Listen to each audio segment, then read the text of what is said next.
दोस्तों, न जाने कितने वर्षों से भारत विरोधी ताकतें इसी बात की धमकियां देती रहती हैं कि वे भारत का चिकन नेक कहे जाने वाली सिलीगुड़ी कॉरिडोर को काट करके पूर्वोत्तर भारत को भारत से अलग कर देंगे। कभी इस प्रकार की धमकियां चीन दिया करता था, तो कभी भारत में मौजूद कुछ गद्दार तत्व, और आजकल इस प्रकार की धमकियां बांग्लादेश में कुछ सस्ते जिहादी भी दे रहे हैं।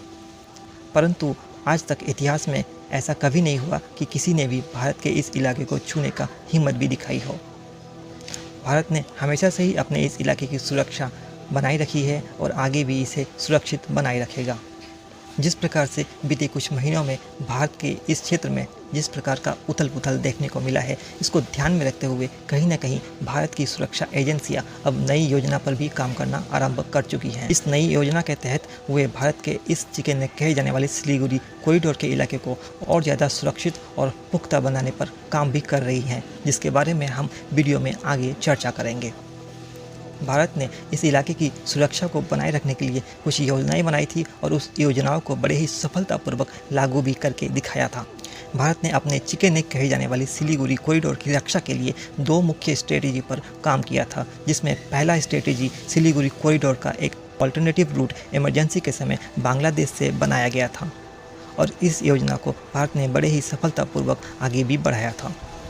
भारत ने अपनी इस योजना के लिए बांग्लादेश में एक प्रो इंडियन गवर्नमेंट को भी स्थापित कर रखा था। बीते 2 दशकों से बांग्लादेश में शेख हसीना की सरकार को समर्थन प्रदान किया गया था, और उसी प्रकार से शेख हसीना सरकार ने भी भारत को हर प्रकार का समर्थन भी प्रदान किया था। किसी भी अनहोनी जैसे हालात से बचाए रखने के लिए भारत ने अपने पूर्वोत्तर के राज्य को जोड़े रखने का पूरा एक खाका और एक ट्रांसपोर्ट कनेक्टिविटी बांग्लादेश से ही बना रखा था, जिसमें भारत ने कोलकाता से खुलना तक एक रेलवे लाइन की स्थापना की थी, और खुलना से ढाका होते हुए भारत के ही एक शहर अगरतला को जोड़ा गया था, ताकि मुश्किल जैसे हालातों में इस मार्ग का उपयोग करते हुए भारत ने पूर्वोत्तर के राज्यों को जोड़ के रख सके और हर प्रकार की मदद प्रदान कर सके। इसके अलावा भी कई अन्य रेलवे मार्ग की भी स्थापना की गई थी। परंतु बीते कुछ दिनों में जिस प्रकार से बांग्लादेश में तख्तापलट हुआ है और जिस प्रकार से भारत विरोधी देशों ने बांग्लादेश में भारत विरोधी कार्यों को अंजाम दिया है, ऐसे में अब भारत बांग्लादेश से भारत को जोड़े रखने वाली ये रेलवे लाइंस का उपयोग शायद ही इमरजेंसी जैसे हालात में कर पाएगा। भारत को ही पहले से ही इस बात का अनुमान था कि बांग्लादेश के ये कट्टर जिहादी गुंडे कभी भी अपने जिहाद जैसे गुंडागर्दी को अंजाम दे सकते हैं। ऐसे में भारत ने अपने पूर्वोत्तर के राज्यों को जोड़े रखने के लिए म्यांमार से भी कनेक्टिविटी बना रखी थी।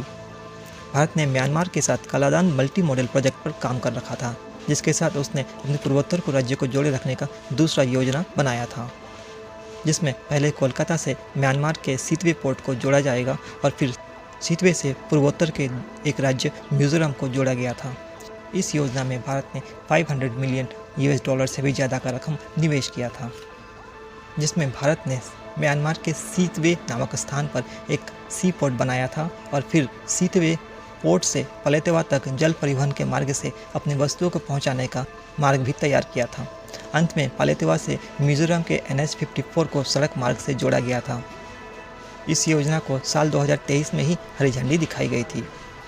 परंतु जिस प्रकार से म्यांमार में हालात बनते जा रहे हैं, ऐसे में यह मार्ग भी काफ़ी सिक्योर नहीं दिखाई दे रहा है, और इसी सभी समस्याओं को देखते हुए भारत की सुरक्षा एजेंसियां और भारत की सरकार कहीं ना कहीं नई योजनाओं पर काम करना भी आरंभ कर दिया होगा। अब कई ऐसी योजनाओं पर काम किया जा रहा है जिससे चिकन नेक जैसी समस्या को हमेशा के लिए ही समाप्त कर दिया जाए। आज जिस प्रकार से बांग्लादेश में हिंदुओं पर अत्याचार बढ़ते जा रहा है और जिस प्रकार से उनका नरसंहार किया जा रहा है, ऐसे में अब बांग्लादेशी हिंदुओं को सुरक्षित रखने के लिए एक नए हिंदू देश की आवश्यकता बढ़ गई है।